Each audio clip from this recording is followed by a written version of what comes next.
What's going on, everybody? It's your boy Gmi back in the house. What a day yesterday, man. As everybody may know by now, because I gave everybody else a chance to, give their opinions and get all their extra superficial African-American feelings out and be excited about what NBA Commissioner Adam Silver giving, Donald Sterling a lifetime ban. The only person to really touch on the proper perspective of this whole thing was Stephen A. Smith, because everybody is in so much of an uproar about Donald Sterling. But how was he able to do this for so long? That's the thing that's going on. Like, you know what I'm saying? Like, you don't just become a hoe overnight, or a dude don't just start banging mad chicks overnight. Like, this is a process. You decide to do this. You know what I'm saying? Like, he's been doing this for a while.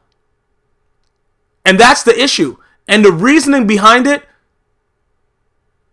the NAACP, the local chapter in that area. And I was saying that, you go back to the video that I posted prior to this. It has to be somebody else responsible. That's why as soon as I saw Al Sharpton dried up ass running out and doing, listen, everybody knows what's going on. It was no secret. As far as the players go, like I said, it's kind of hard. It's like, you really don't know. You know what I'm saying? Like, but then again, he's getting man of the Millennium Awards and all kinds of fucking Super Jesus Awards from the NAACP. So it's like, if you're looking at it and you're inside that circle, you're expecting that, that chapter, that NAACP, those people involved with that to do their thorough research. But then nothing makes sense based on what he's been doing this whole time.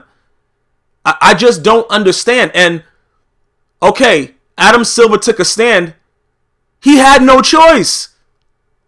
What do you want a guy that's been on the job for 88 days to do? To go against what the populace is saying? And again, I'm speaking as a black African-American Negro. Listen, I understand what he did. I understand what Donald Silver did. I understand his mindset. I understand, why he's doing the things he did. That's a majority of the old money that's still in the U.S. and abroad.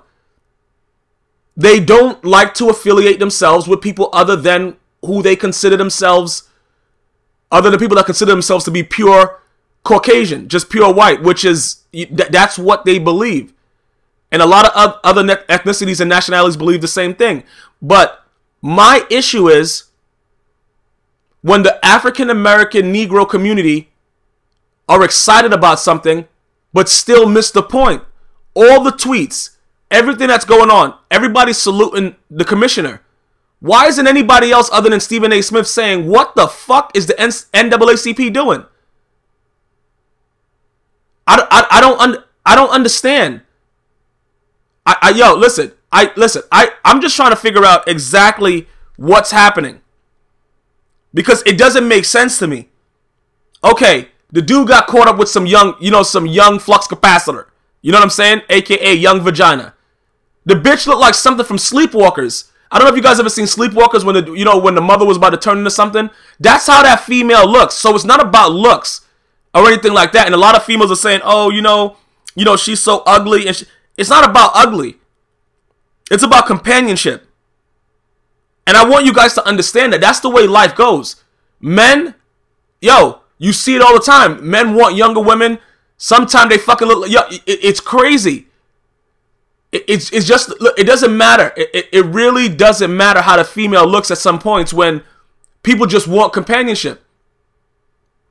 You know that whole thing that ugly people say, that beauty's on the inside or beauty's in the eye of the beholder? The regular thing that ugly people say? Listen, so at some points, you just don't give a fuck. So that's not the issue. And that's what I'm trying to say. The National Association for the Advancement of Color People, the NAACP. Why isn't anybody talking about these guys? Who the fuck was taking the money from this guy? The commissioner said himself, the guy showed no remorse. He didn't give a fuck. Yeah, it's me, motherfucker, and I'm a billionaire. He worked hard for that. As much as he did listen, as much as he's a wild, savage, prejudiced person, That man worked hard for his fucking money. And you're going to make you're making a piece of pussy destroy your whole life. And that's what I'm saying. It's sloppiness. And it goes from the top to the bottom. The same way that I can attack my own and Paul George is the same way that I can attack Donald Sterling for being sloppy. Because at the end of the day, we're still men. Regardless of color, race, it doesn't matter. We're still men. And we have to understand, we can't make people take what we work so hard to get. That's the principles that I'm looking at. Because it's a private conversation. At the end of the day, I understand that. I understand that sometimes we say things we're not supposed to say. I understand the man went crazy. He's jealous.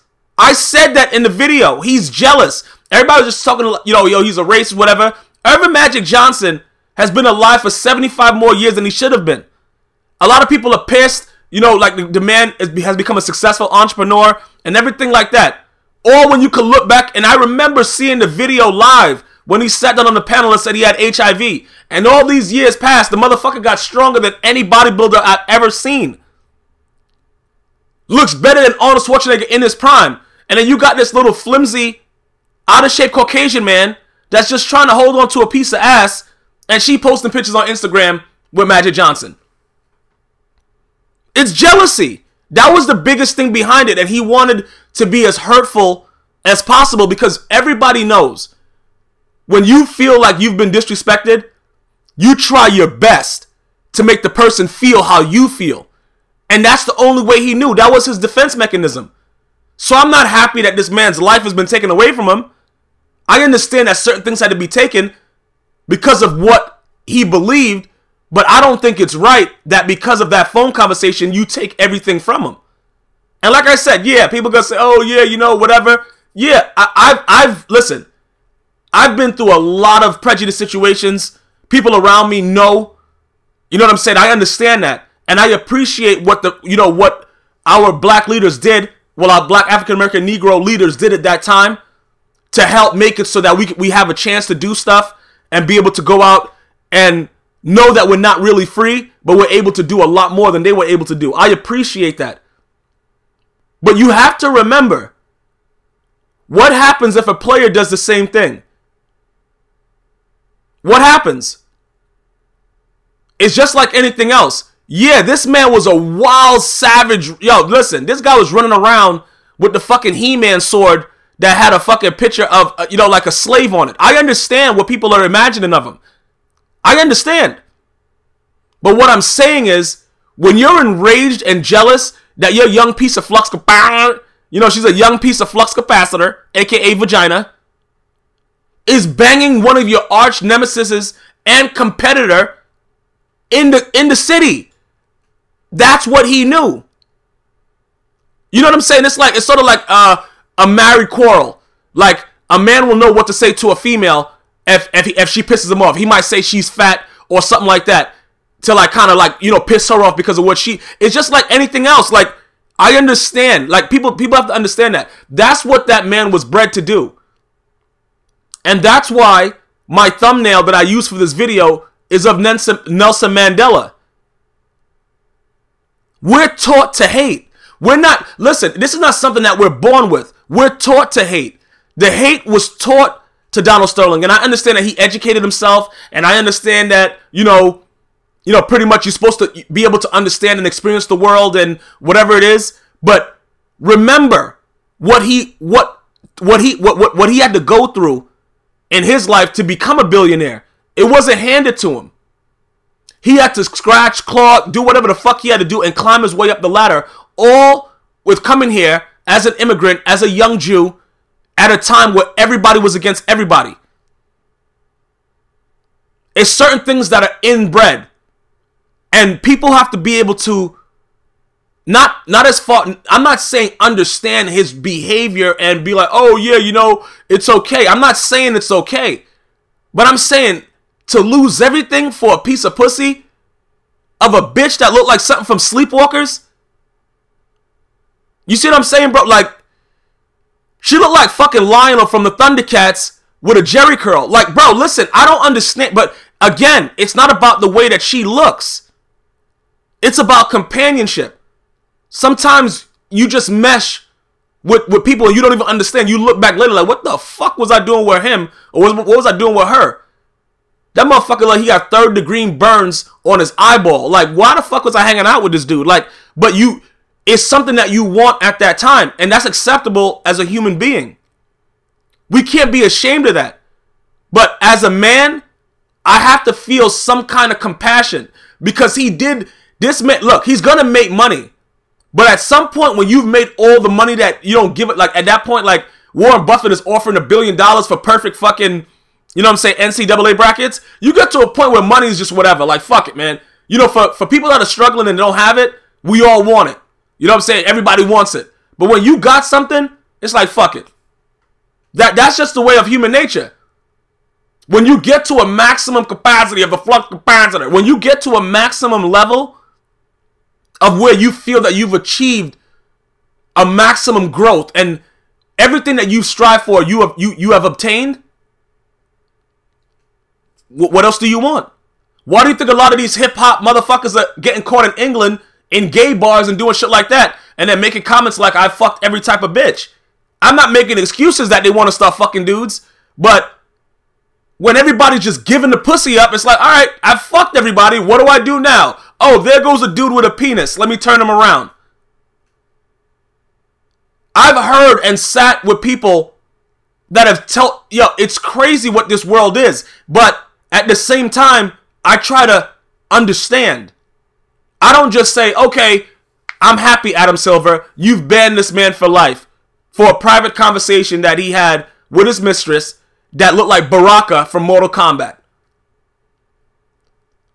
At one point, okay, you know what I'm saying? Like, all right, the man was a wild, savage, prejudiced person. I understand, like Charles Barkley said, it's okay to be prejudiced and racist. Well, I don't like to use the word racist again, but it's not okay when you have the power to hire and fire people. I understand that. But he's going to, more or less, it's his actual person that's been assassinated for a phone call, when if they would have done it the right way, when he was doing all this other shit in the past, it would have made more sense to me. The NAACP was about to give him another award, May 15th. 2 Man of the Millennium Awards. Like, what the fuck? How much is he paying you, black? This is what I'm saying. And then everybody, all these African-American Negroes wonder why nobody takes us seriously. He was about to get 2 of the same goddamn award. Who the fuck is making this decision? That's why he's able to get away with it, because you find someone that represents a people, they get paid off. So no matter what is showing, how is this man achieving these awards? What is he doing? They're making it seem as if he's not what everybody else is documenting. Jamil Hill wrote an article in 2009 about this man. The ESPN female, she's on Numbers Never Lie with Michael Smith. She wrote an article about this man in 2009 with a lot of fucking specifics of what he was doing. And I also gave credit to David Stern, the previous commissioner. I have to question why this man was still an owner. If you want to do it the right way, but I just don't feel that it's right for Adam Silver to say everything was based on this call, because it wasn't. He's taking responsibility for the past while saying that he can't look back to the past. Because if this is his first offense, it doesn't go down like this. America isn't in as much of an uproar as it was. And yeah, the color lines are still drastic in America. Prejudice still exists. I have other stories that I'm going to get to in the future that were sent to me that I just haven't had the time to get to. But we have to understand and look at it for what it is. This was a heated conversation in which this man was very, very angry that she was popping the pussy for a real nigga. Let's just be honest. She was out there popping the pussy for a real nigga. And that's what the issue is. But these fucking black African-American Negroes can't be running around like you won something. You didn't win shit. He's still going to be a billionaire. He's still going to profit for the time being. And when he sells the team, he's going to be much richer than he is right now. So you pushing him out don't mean anything. because he can always find a way to do something else. But it's as far as the unity. Why has no one other than Stephen A. Smith tried to figure out how this man, Donald Sterling, has achieved so many goddamn awards from the National Advancement for the Placement of Color People or whatever the fuck they are? That's what needs to be investigated. Hope you enjoyed the video. One love.